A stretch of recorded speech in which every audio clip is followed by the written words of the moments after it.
Last week, 6 men were subjected to forensic anal examinations by Egypt's public prosecutor, after they were arrested for promoting sexual deviancy and debauchery. International human rights groups like Amnesty International have condemned this action, as anal examinations violate the UN Convention Against Torture, which Egypt is a signatory to. Article 126 of Egypt's own penal code also prohibits the use of torture for interrogation purposes. But this case goes much wider than homophobic laws in Egypt.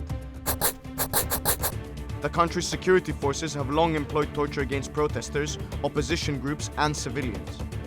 The practice started during the 1950s under former President Gamal Abdel Nasser.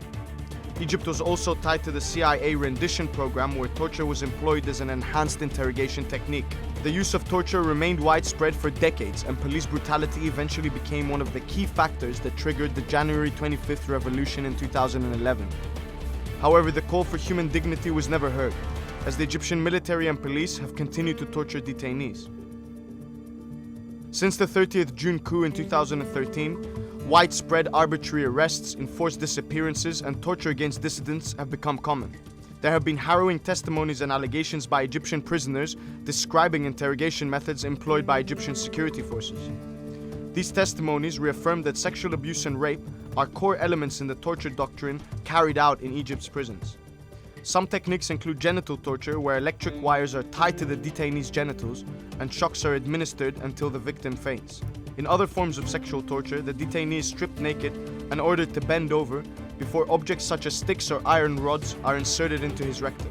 In their latest report, published in September 2017, Human Rights Watch believes that the torture epidemic in Egypt likely constitutes a crime against humanity, and urged the United Nations as well as the Egyptian government to prosecute Egyptian security officers involved in torture.